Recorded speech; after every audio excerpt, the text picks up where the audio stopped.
Evangelio de Juan, capítulo 15. Vamos a continuar con el discurso del aposento alto y vamos a leer los versículos 18 hasta el capítulo 6, versículo 4.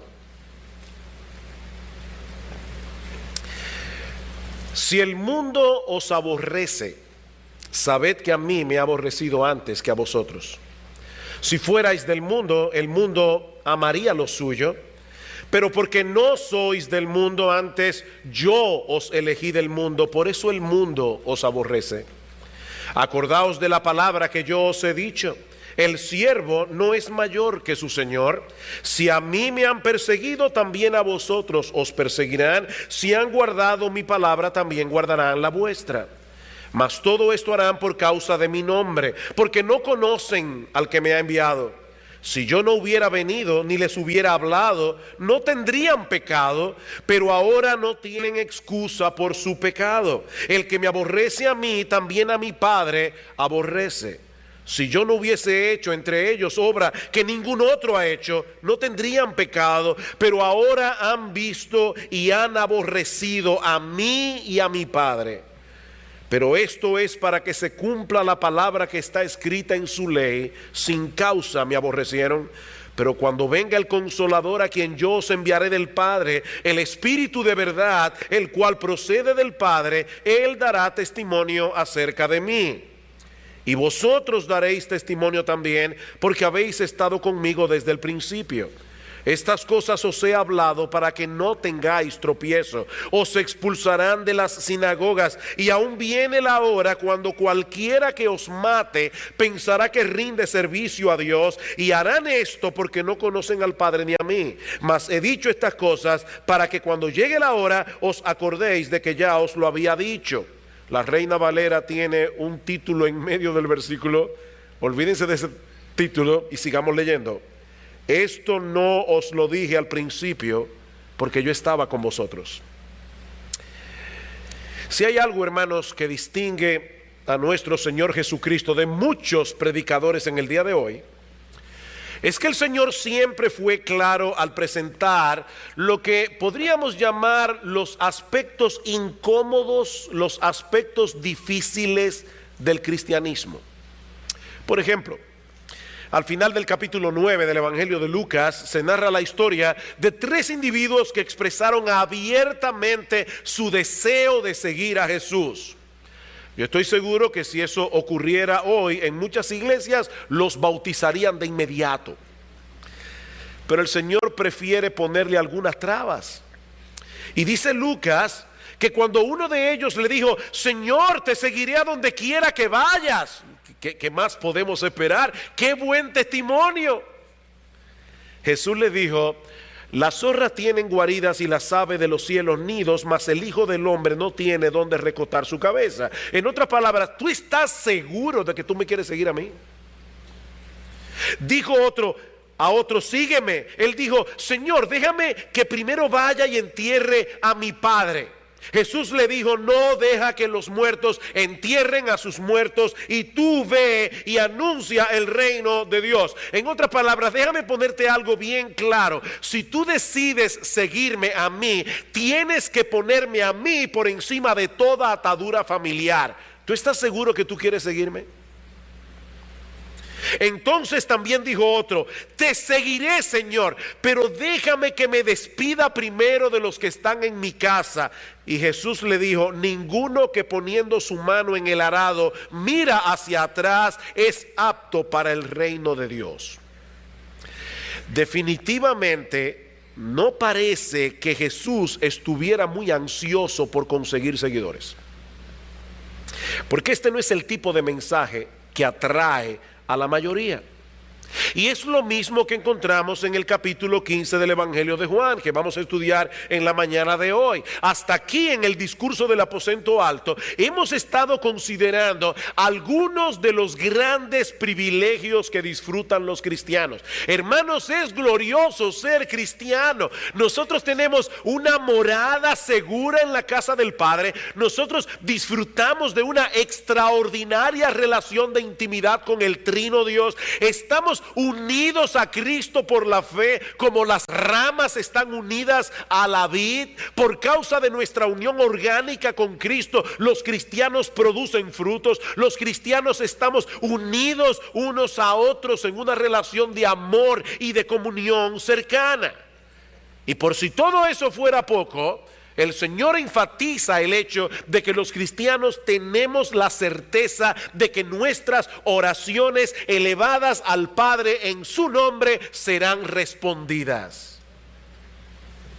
No existe un ser más privilegiado en el mundo que un cristiano. Pero,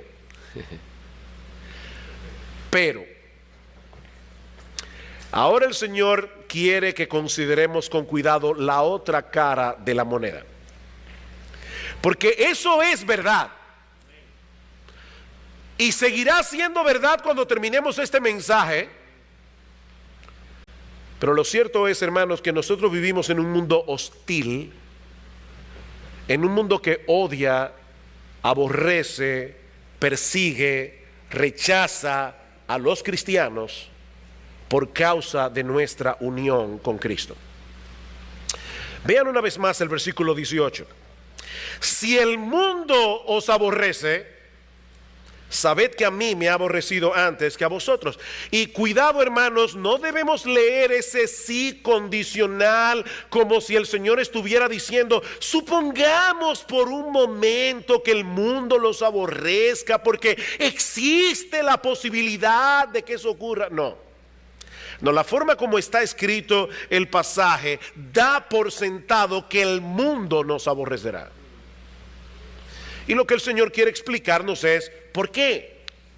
Sí sabemos que en el mundo hay muchos hipócritas que dicen ser cristianos y no lo son. Personas que viven vidas inconsistentes con la fe que profesan creer, y no resulta extraño que atraigan sobre sí el aborrecimiento de las personas que los rodean. Pero no es ese el tipo de caso que Jesús está planteando en este pasaje. Los cristianos que el mundo aborrece son los mismos que él acaba de describir en el pasaje que estudiamos la semana pasada y las semanas anteriores acerca del pámpano que da fruto por el hecho de estar unido a la vid. Los cristianos que el mundo aborrece no son perfectos, pero manifiestan en cierto grado el carácter y la obra de Jesús, y sin embargo son aborrecidos. Ese aborrecimiento no siempre se manifiesta de la misma manera, no siempre se manifiesta en la misma intensidad. Puede ir desde la hostilidad abierta y agresiva hasta el menosprecio, la indiferencia, el aislamiento, pero siempre estará allí. Siempre estará allí, de un modo u otro. Cuando yo me convertí al Señor hace 37 años atrás, a punto de cumplir los 18, había en el barrio un amigo muy cercano. Y cuando digo muy cercano, muy cercano. Todos los días yo llegaba de la escuela y llamaba a mi amigo. Por 7 años íbamos juntos al tenis, íbamos juntos a fiestas, hacíamos todo juntos hasta que yo me convertí. Y yo recuerdo que una tarde estábamos sentados en la galería de mi casa y yo comencé a predicarle el evangelio. Allí mismo me detuvo en seco. Y a partir de ese momento nunca más lo volví a ver. Así de radical. Nunca más lo volví a ver. Por supuesto, hermanos, eso no es nada en comparación con lo que están sufriendo muchos de nuestros hermanos en otras partes del mundo. Pero eso es parte del aborrecimiento del que Jesús nos está hablando aquí. Ahora, ¿por qué los inconversos aborrecen a los creyentes? ¿Qué es lo que provoca ese tipo de reacción en contra de los cristianos? Y la respuesta de Cristo es: vuestra identificación conmigo.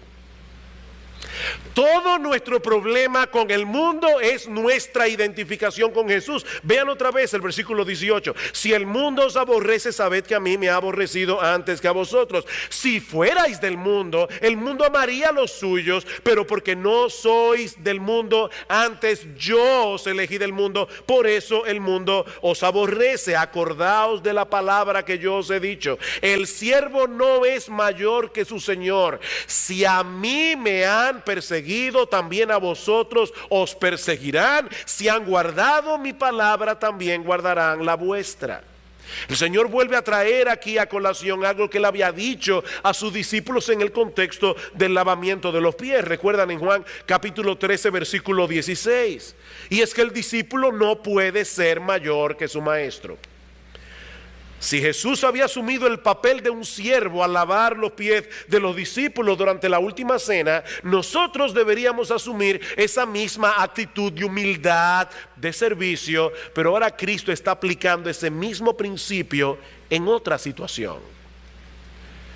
Mis hermanos, si nuestro Rey y Señor sufrió el desprecio del mundo, al punto de ser clavado injustamente en una cruz, ¿por qué pensamos que vamos a recibir de ese mismo mundo un trato diferente?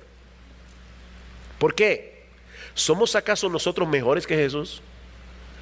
Si Él llevó una corona de espinas, ¿por qué tú estás esperando una corona de gloria?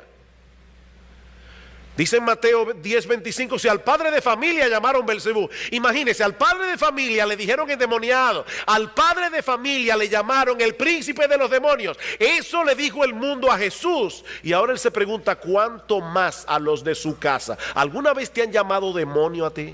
Entonces no te quejes, porque a Jesús se lo dijeron. A final de cuentas, mis hermanos, toda esta persecución, todo este aborrecimiento, todo este rechazo, no se trata de nosotros, se trata de Él. No se trata de nosotros, se trata de Él. Cuando nos convertimos al Señor, nos pasamos salvando del enemigo en lo que al mundo respecta. Dice, si ustedes fueran del mundo, el mundo amaría a los suyos, pero yo los elegí del mundo. Ustedes ya no pertenecen al mundo. Y es importante aclarar, mis hermanos, que el mundo no tiene una sola forma de pensar. Alguien decía, hay una sola verdad y hay muchas clases de error. El mundo tiene muchas formas de pensar, pero hay algo que unifica el pensamiento del mundo y es su rechazo a lo que el verdadero Jesús representa. En eso están unidos. Piensen por un momento en el nazismo y en el comunismo. Nazismo alemán, el comunismo. Estos dos sistemas representan dos extremos en el espectro de la ideología política. Dos extremos. Los nazis no querían saber de los comunistas no querían saber de los nazis, pero los cristianos eran aborrecidos y perseguidos en los dos sistemas. Porque ambos tienen en común su aborrecimiento al Señor Jesucristo. Y lo mismo podemos decir de cualquier otro sistema del pensamiento humano creado por el hombre. Al hombre le rechina la idea de que Jesucristo sea Señor. Al hombre le revienta la idea de que Jesucristo debe ser obedecido. En ese sentido, los cristianos, mis hermanos, debemos ver la persecución y la hostilidad de parte del mundo como una especie de pasaporte que nos identifica con una ciudadanía de la que deberíamos estar sumamente orgullosos. Somos ciudadanos de otra nación. No nos deberíamos disfrutar en absoluto ser aborrecidos y ser rechazados por el mundo. ¿No somos masoquistas? ¿Nosotros no disfrutamos sufrir? Pero debiera ser motivo de gozo el hecho de que seamos identificados con Cristo de tal manera que el mundo desvíe hacia nosotros el odio que le tiene a Él. Eso debe ser motivo de gozo. Eso fue lo que experimentaron los apóstoles en Hechos capítulo 5. ¿Recuerdan cuando fueron azotados por el Sanedrín? Dice en el versículo 41 que ellos salieron de la presencia del concilio gozosos de haber sido tenidos por dignos de padecer afrenta por causa del nombre. ¡Wow! ¡Qué privilegio! Para los apóstoles esos azotes fueron una medalla de honor. ¡Wow! Ya nos están viendo como a Cristo, porque nos odian como lo odiaban a Él. ¡Qué gozo! ¡Qué alegría! Bienaventurados sois, dice el Señor, cuando por mi causa os vituperen y os persigan y digan toda clase de mal contra vosotros mintiendo, siempre que sea mintiendo. Gozaos y alegraos, dice el Señor, porque vuestro galardón es grande en los cielos, porque así persiguieron a los profetas que fueron antes que vosotros. En otras palabras, wow, qué privilegio tienen ustedes. Están en compañía de los profetas. Por supuesto, esta es una moneda de doble cara. Noten una vez más el versículo 20, dice el Señor: si a mí me aborrecieron, también a ustedes lo van a aborrecer, pero si han guardado mi palabra, también guardarán la vuestra. No todas las personas del mundo reaccionan con ira y con odio cuando se les predica el evangelio. ¿Y saben dónde está la prueba de eso? Aquí. ¿O ustedes no pertenecían al mundo? ¿De dónde vinieron ustedes a la fe cristiana? Ustedes eran santos desde que, como dice la gente, yo soy cristiano desde chiquito. No, aquí nadie era cristiano desde chiquito. Mis hermanos, nosotros también vinimos del mundo. Nosotros también pertenecíamos a ese sistema que aborrece al Señor. Pero Cristo venció nuestra hostilidad cuando alguien nos predicó el evangelio. Y lo que el Señor está diciendo aquí es: lo mismo va a suceder con otros a través de vuestra predicación. Así como el mundo nos aborrece por causa de Cristo, otros nos escucharán precisamente porque representamos a Cristo. Ahora yo tengo una pregunta. El mundo aborrece a Jesús y nos aborrece a nosotros por nuestra identificación con Jesús. La pregunta es: ¿y por qué el mundo odia a Jesús? ¿Por qué ese odio del mundo contra Jesús? Eso nos lleva a la segunda razón que encontramos en este pasaje. El mundo odia a Jesús porque Jesús expone su pecado.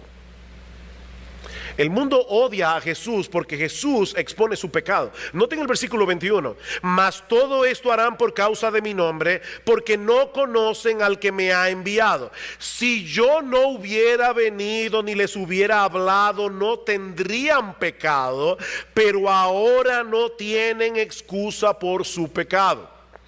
Este pasaje puede dar la impresión de que Jesús está diciendo que si Él no hubiera venido al mundo a hablar la palabra de Dios, y si Él no hubiera hecho en el mundo los milagros que Él hizo, los hombres no serían culpables de pecado. Eso es lo que parece que el texto dice. Pero es obvio que eso no es lo que Él quiere decir, mis hermanos. Porque fue precisamente para salvar al hombre de sus pecados que Jesús vino al mundo. Así que el mundo era pecador antes de que Jesús viniera. No fue la venida de Jesús lo que hizo al mundo ser pecador, pero la venida de Cristo hace al hombre mucho más culpable de un pecado en particular. La venida de Cristo al mundo hace al hombre mucho más culpable de un pecado en particular, el pecado de no conocer a Dios el Padre, a pesar de haber tenido una revelación tan espectacular a través de Jesús. ¿Cuál es el pecado? El pecado de seguir rechazando a Dios el Padre, de no conocer a Dios el Padre, a pesar de haber tenido en Jesús una revelación tan espectacular. El hecho de que el mundo no conoce a Dios es un pecado. El hecho de que el mundo no conoce a Dios es un pecado. ¿Saben por qué? Porque Dios se ha revelado al hombre en una forma muy clara y contundente, pero el hombre ha decidido rechazar pecaminosamente esa revelación. Es a eso que se refiere Pablo cuando dice en Romanos capítulo 1 versículo 18 que la ira de Dios se revela desde el cielo contra toda impiedad e injusticia de los hombres que detienen con injusticia la verdad. ¿Cuál verdad? Dice Pablo, porque lo que de Dios se conoce les es manifiesto, Dios se lo manifestó, su eterno poder, su deidad, se hacen claramente visibles por medio de las cosas hechas, de modo que no tienen excusa. El hombre no tiene excusa. Hay personas que tal vez nos visitan en la mañana de hoy, por primera vez, tal vez tú nunca has estado en este edificio. Yo estoy completamente seguro que si yo te dijera en esta mañana, mira, tú no lo sabes, pero tú estás hoy sentado en una de las grandes maravillas de la creación. Porque aquí donde tú ves este edificio, nadie lo hizo. Este edificio se hizo solo. A través de millones y millones y millones de años, la lluvia, el viento, terremotos, fueron moviendo los materiales. Increíblemente apareció este edificio así, con micrófono y todo. Si una persona me creyera, o está mal de la cabeza o es muy bruta. Este universo es mucho más complejo que este edificio. Pero el hombre en su necedad dice que se hizo solo. Muchas veces las personas se escudan en su ignorancia para evadir su responsabilidad. ¿Han oído eso? Sobre todo llega el inspector de impuestos sobre la renta y dice, ay, pero yo no sabía que eso pagaba impuestos. El problema es que hay ocasiones en que alegar ignorancia nos hace más culpables. Por ejemplo, no es un pecado, gracias al Señor, no es un pecado que muchos de nosotros no podemos explicar la teoría de la relatividad de Einstein. Digo, si no sé, no voy a pedirle que levanten la mano, yo no sé cuántos aquí pudieran explicar esa teoría. Pero si tú no puedes, no te preocupes, eso no es un pecado. Ahora, imagínense que un individuo va manejando en una autopista cuyo límite de velocidad es 100 kilómetros por hora. Y él decide no mirar a propósito los letreros para poder manejar a 140 con una limpia conciencia. Por supuesto, lo detiene el policía de tránsito. ¿Ustedes creen que ese policía lo va a dejar libre bajo el alegato de que él ignoraba el límite de velocidad? No, porque si él iba manejando por la autopista, él debió poner atención a las señales que indicaban el límite de velocidad. Bueno, lo que Pablo está diciendo en Romanos capítulo 1 es que ese es el problema del hombre con la justicia de Dios. Las señales de la existencia de Dios fueron colocadas en todo el universo que Él creó para revelar su gloria, para dejar al hombre sin excusa, dice Pablo. Pero ahora vino Cristo al mundo y trajo una luz mucho más brillante todavía. Y esa venida de Cristo al mundo hace más inexcusable el pecado del hombre de no conocer a Dios. En otras palabras, esa ignorancia de Dios siempre ha sido pecado desde que Adán y Eva se rebelaron en el huerto del Edén. Pero después de la venida de Cristo, que es la perfecta revelación de Dios, la culpabilidad humana aumenta porque nunca antes el mundo había decidido pasar por alto una luz tan brillante. Dice en Juan capítulo 3, esta es la condenación, que la luz vino al mundo, la luz vino al mundo, y en los hombres amaron más las tinieblas que la luz, porque sus obras eran malas, porque todo aquel que hace lo malo aborrece la luz y no viene a la luz para que sus obras no sean reprendidas. Hermanos, la luz de Cristo es tan brillante, la luz de Cristo es tan pura que hace más evidente el pecado del mundo. De manera que los hombres solo tienen dos opciones cuando se enfrentan con Jesús. Dos. O vienen a Él en arrepentimiento y fe, buscando el perdón de sus pecados, o lo aborrecen con todas sus fuerzas. Y por supuesto, al aborrecer a Jesús, también están aborreciendo al Padre que lo envió. Versículo 23. El que me aborrece a mí, también a mi Padre aborrece. Si yo no hubiese hecho entre ellos obras que ningún otro ha hecho, no tendrían pecado, pero ahora han visto y han aborrecido a mí y a mi Padre. Ya Jesús les había dicho en Juan capítulo 14 versículo 6 que nadie puede ir al Padre si no es a través de Él. Pero ahora Él está diciendo algo más contundente. El que ama a Jesús ama al Padre. El que aborrece a Jesús aborrece al Padre también. Los líderes religiosos en el tiempo del Señor pretendían conocer a Dios. Sin embargo, cuando vino Jesús de parte de Dios y para revelar a Dios, lo rechazaron. ¿Cuál es la conclusión lógica? Que en realidad no conocían a Dios. ¿Y saben qué, mis hermanos y amigos que están aquí en esta mañana? Eso mismo ocurre en el día de hoy. ¿Ustedes saben cuántas personas dicen tener una relación con Dios? Y algunos son increíblemente religiosos, pero cuando se les dice que son pecadores, que necesitan un Salvador que los libre de la ira de Dios, se molestan porque ellos no se ven a sí mismos tan malos como para merecer el castigo de la justicia divina. Y lo que Jesús nos está diciendo aquí es que cuando el hombre reacciona de esa manera a la persona de Jesús como Salvador, evidentemente es porque no conocen a Dios. Mi amigo, escúchame bien. No importa lo que tú digas con tu boca.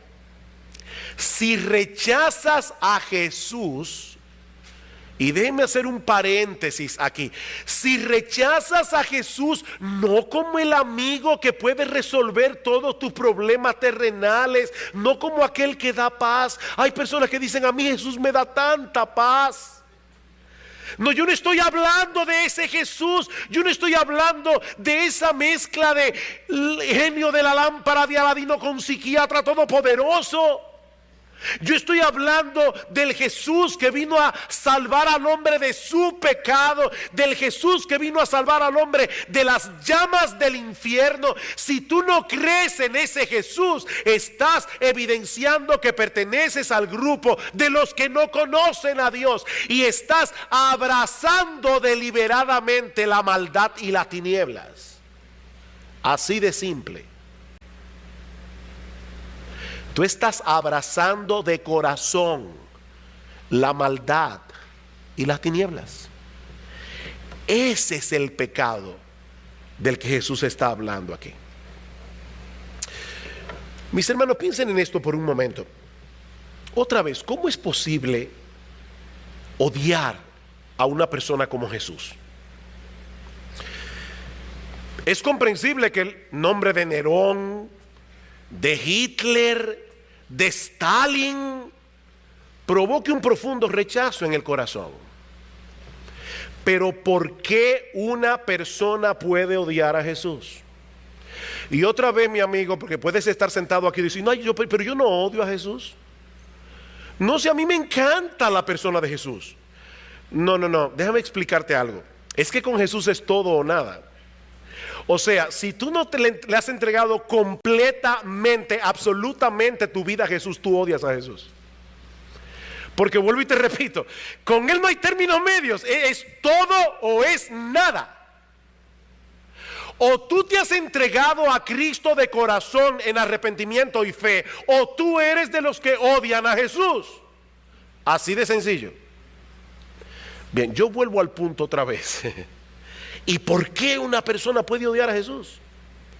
Porque ama su pecado. Porque ama su pecado. Y la persona de Jesús lo pone en evidencia. No hay otra razón. Versículo 25. Dice el Señor: pero esto es para que se cumpla la palabra que está escrita en su ley. Sin causa me aborrecieron. No hay ninguna razón, no hay un problema en Jesús. No hay nada malo en Él que pudiera provocar el odio y el rechazo que Él experimentó durante su ministerio terrenal, excepto su santidad y su pureza que hacen más evidente nuestra maldad y nuestro pecado. Mira, mi amigo, no te engañes, si tú y yo hubiéramos estado al pie de la cruz el día de la crucifixión, hubiéramos gritado con la multitud: crucifícale. ¿Sabes por qué? Porque Jesús atenta contra las dos cosas que el hombre más aprecia: su autonomía y la imagen elevada que él tiene de sí mismo. Jesús atenta contra las dos cosas que el hombre más aprecia: su autonomía y su elevada autoimagen. Jesús te dice: tú no vales nada. Jesús te dice: eres un pecador. Jesús te dice: si Dios te da lo que tú mereces, te da el infierno. Tú no eres la gran persona que tú crees que eres. Y eso molesta profundamente. ¿Y saben qué, mis amados hermanos? En la misma medida en que nosotros pongamos en evidencia el pecado del mundo a través de nuestro estilo de vida, cuando nos negamos a hacer lo que todo el mundo hace, a través de nuestra predicación, vamos a provocar el mismo rechazo. ¿Qué debemos hacer entonces? ¿Ocultar la realidad de nuestro cristianismo y dejar de predicar el evangelio? Eso es lo que muchos hacen. Son cristianos de la secreta. Nadie lo sabe. No, de ninguna manera. Y eso nos lleva a nuestro segundo encabezado. Ya hemos visto que el mundo aborrece a los cristianos por su identificación con Cristo. Pero el Señor nos dice ahora en los versículos 26 y 27 que los cristianos, a pesar de ese aborrecimiento del mundo, deben unirse al Espíritu Santo, dando testimonio del Evangelio a ese mismo mundo que los aborrece. Versículo 26. Pero cuando venga el Consolador, a quien yo os enviaré del Padre, el Espíritu de verdad, el cual procede del Padre, Él dará testimonio acerca de mí, y vosotros daréis testimonio también, porque habéis estado conmigo desde el principio. Nosotros hemos visto a través del estudio de todo este discurso que una de las grandes preocupaciones de los apóstoles esa noche era el hecho de que Jesús les había dicho que Él se iba. Y es en ese contexto que el Señor le promete la venida del Espíritu Santo.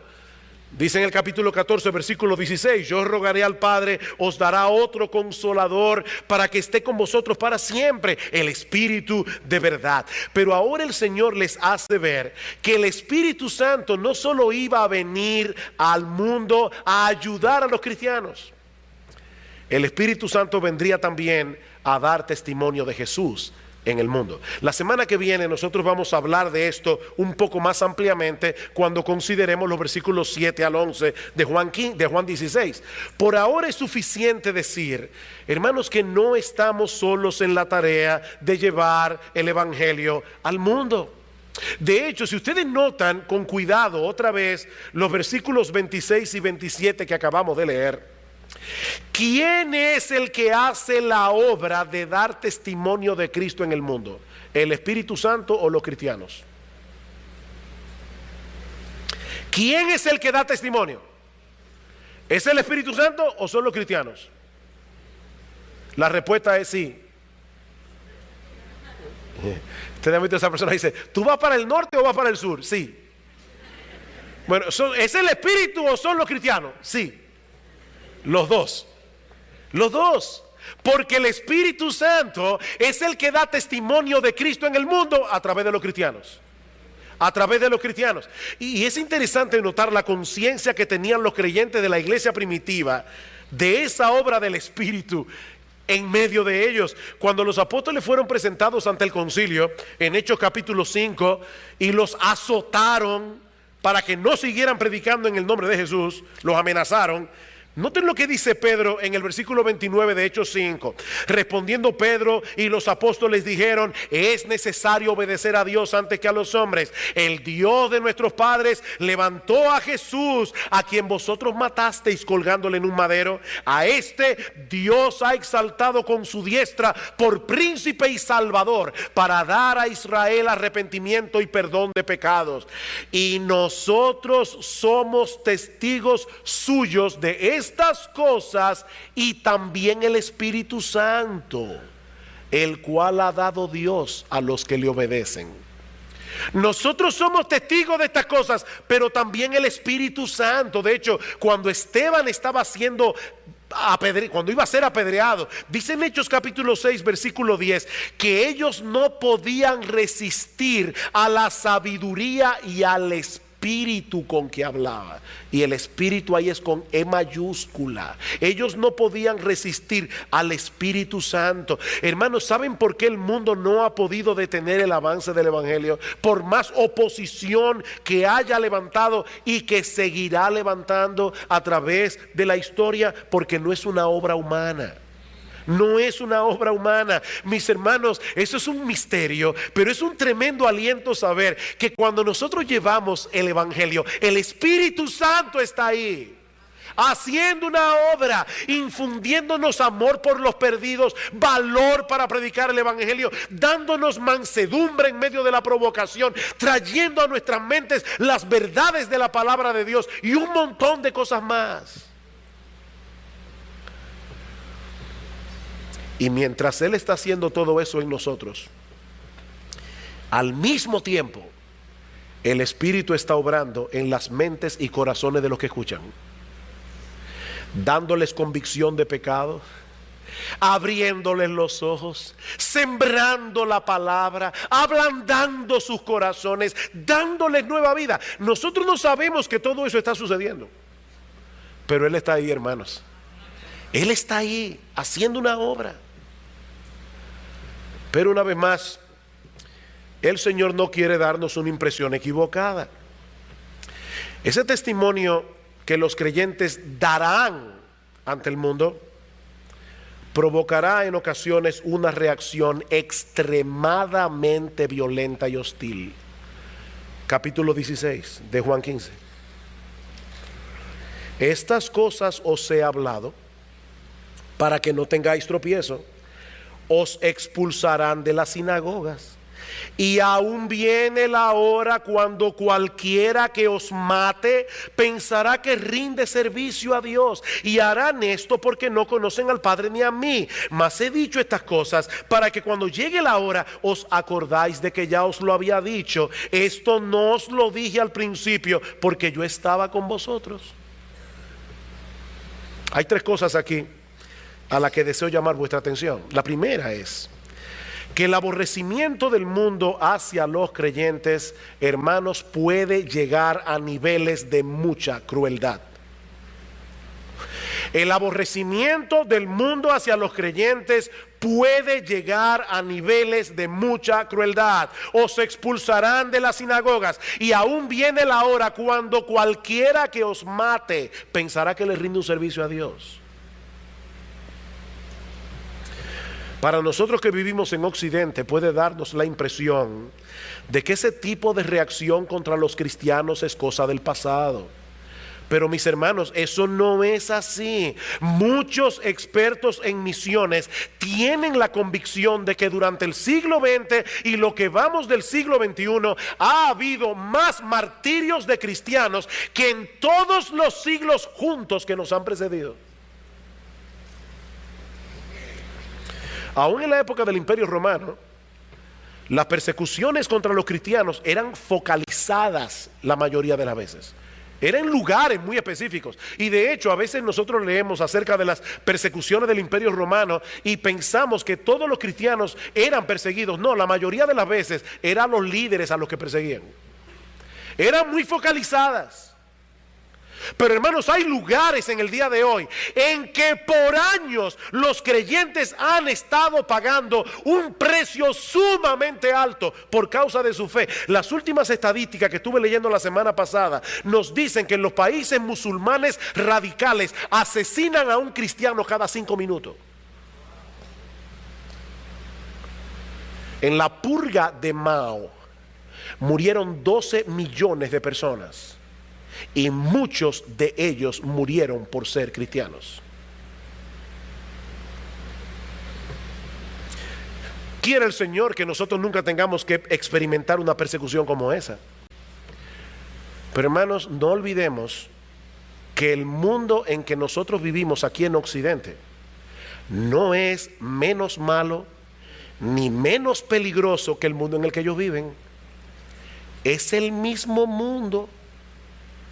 De hecho, yo me pregunto si nosotros que vivimos en Occidente no estaremos en una situación mucho más peligrosa que la de ellos, espiritualmente hablando. ¿Por qué?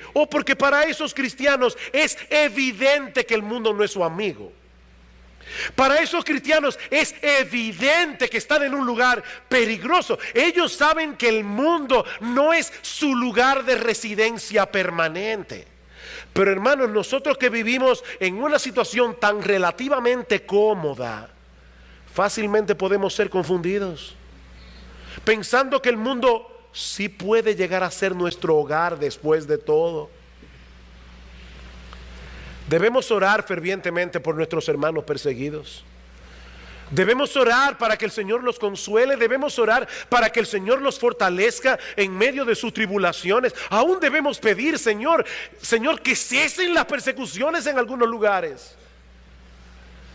Pero hermanos, debemos orar por nosotros mismos, para que el Señor nos ayude a mantener una conciencia de peregrinos en medio de la situación en que vivimos, porque sea a través de la violencia física o sea a través de la mundanalidad, lo que el mundo persigue es que seamos infieles al Señor y que seamos ineficaces en la expansión de su reino. A uno los amenaza con un garrote y a otro los seduce con la diversión, con las riquezas, con la fama. Pero es el mismo mundo, hermanos, y es el mismo diablo.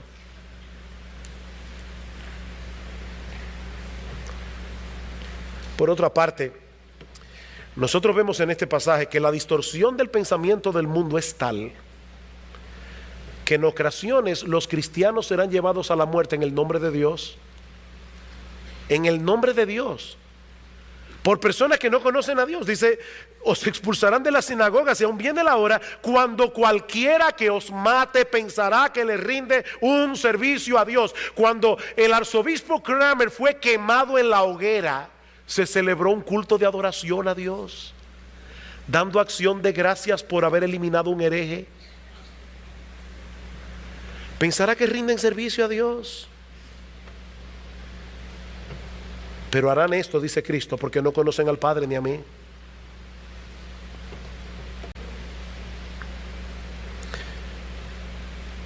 Durante el tiempo de Jesús y los apóstoles, la persecución la levantaron los líderes religiosos de Israel. ¿Recuerdan el testimonio de Pablo? En Hechos capítulo 26 dice que él había llegado a pensar, oigan esto, Pablo había llegado a pensar que era su deber hacer muchas cosas contra el nombre de Jesús de Nazaret, incluyendo encarcelar a los cristianos, forzarlos a blasfemar. Y dice en el versículo 10, y cuando los mataron, yo di mi voto. Ese era Pablo, el gran apóstol Pablo.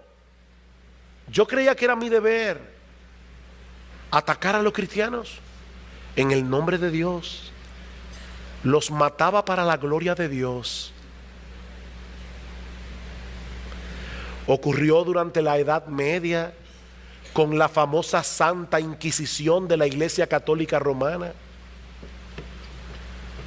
Está ocurriendo en el día de hoy en esos países musulmanes radicales de los que hablábamos hace un momento. En otras palabras, hermanos, la iglesia no había nacido todavía cuando Jesús dijo eso, pero el Señor sabía que la iglesia iba a tener un impacto tal en el mundo que iba a levantar una terrible oposición.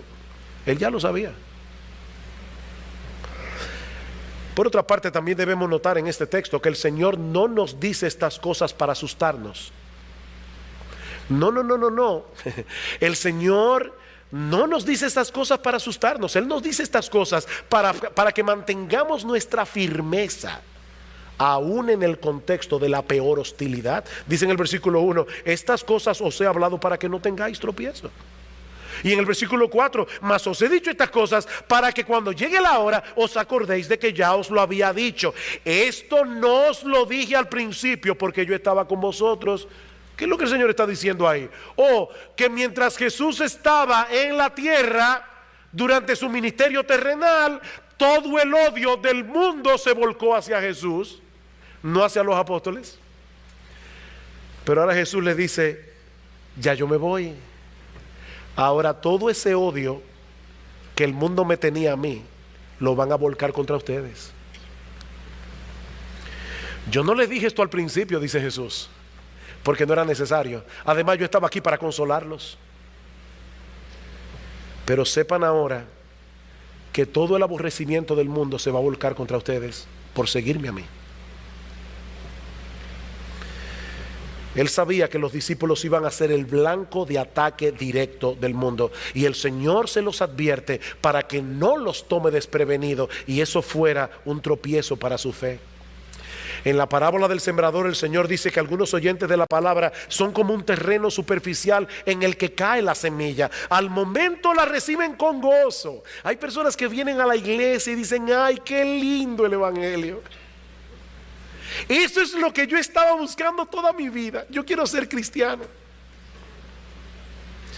Pero no tienen raíz en sí, sino que son de corta duración, porque cuando viene la tribulación o la persecución por causa de la palabra, luego tropiezan. Muchos llegan con entusiasmo al evangelio, pero no han calculado el costo de seguir a Cristo, y la mayoría termina apostatando de la fe.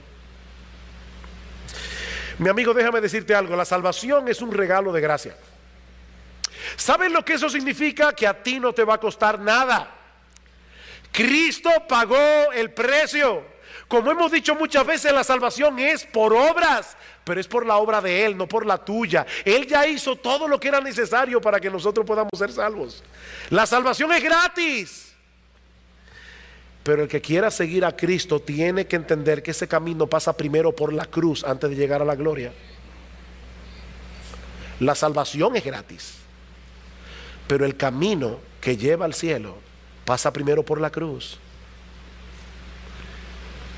Y a pesar de eso, sigue siendo el mejor camino por donde podemos transitar.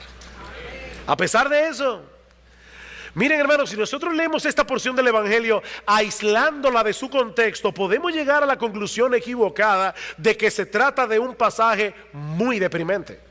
Pero no podemos olvidar que ese aborrecimiento del mundo es el resultado de tener una relación de intimidad con nuestro bendito Señor y Salvador Jesucristo. Y ¿saben qué? A final de cuentas, eso lo vale todo. Todo. Escuchen cómo concluye este discurso del aposento alto. Juan 16:33. Estas cosas os he hablado para que en mí tengáis paz. En el mundo tendréis aflicción, pero confiad, yo he vencido al mundo. Yo he vencido al mundo. Esa es la otra cara de la moneda. Nosotros vamos detrás de un Salvador que murió, que fue crucificado en una cruz, pero vamos detrás de un Salvador que resucitó de los muertos al tercer día, ascendió a los cielos, está sentado a la diestra de Dios, esperando hasta que todos sus enemigos sean puestos por estrado de sus pies. Mis hermanos, en esta guerra nosotros estamos del lado del vencedor, y no importa lo que tengamos que sufrir en este mundo caído, vale la pena servir a Cristo, vale la pena seguir proclamando el mensaje del evangelio, vale la pena seguir llamando a los hombres al arrepentimiento y a la fe, no importa el precio que tengamos que pagar por eso. Vale la pena.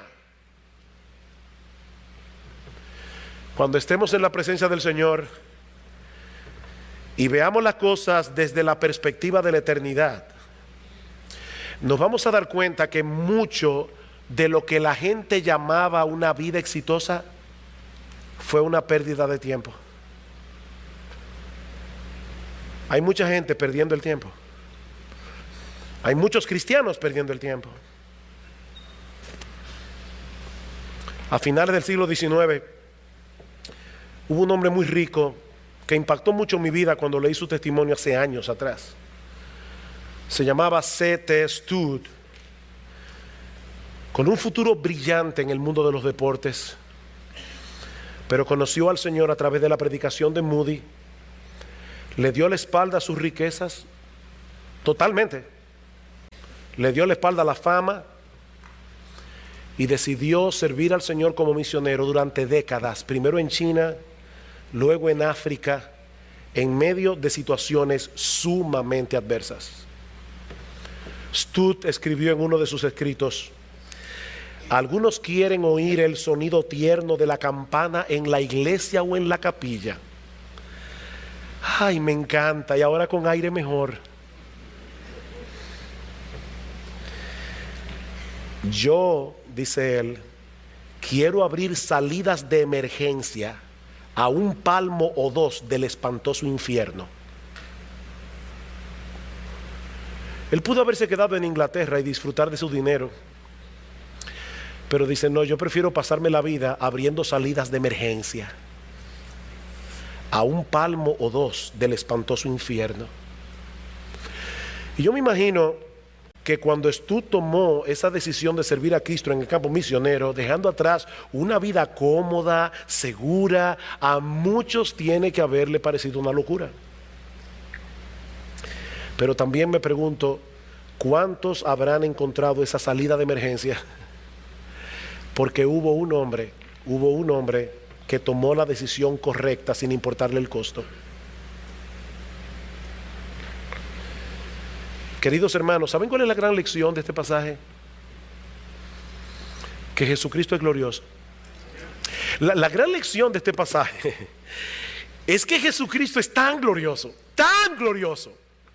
que vale la pena vivir por Él y aún hasta morir por Él.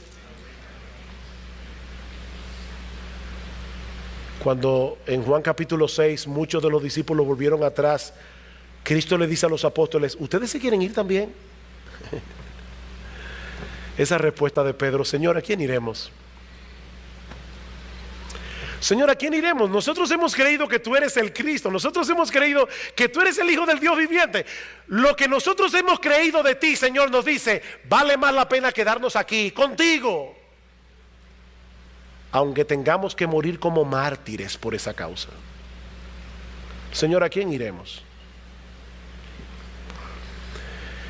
Y si tú estás aquí sin Cristo en esta mañana, yo sé que este no parece ser el mensaje más apropiado para yo llamarte a que vengas a Cristo en arrepentimiento y fe y le entregues toda tu vida. Porque ya yo te estoy diciendo de antemano, óyeme bien, vas a sufrir. Te estoy diciendo de antemano, vas a tener que pagar el precio de seguir a Jesucristo. Pero yo voy a confiar en la obra del Espíritu Santo, esperando que Él abra tus ojos para que te haga ver en esta mañana que de nada le sirve a un hombre ganar el mundo entero y perder su alma.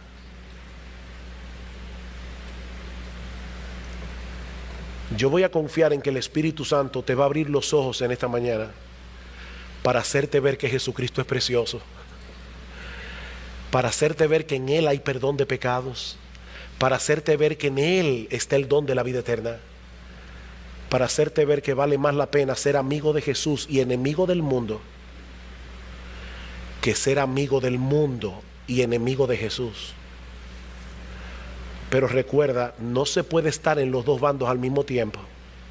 Escoge hoy a quién vas a servir, porque ser amigo del mundo significa ser enemigo del Todopoderoso, que algún día te va a juzgar en su tribunal. Escoge hoy a quién servís.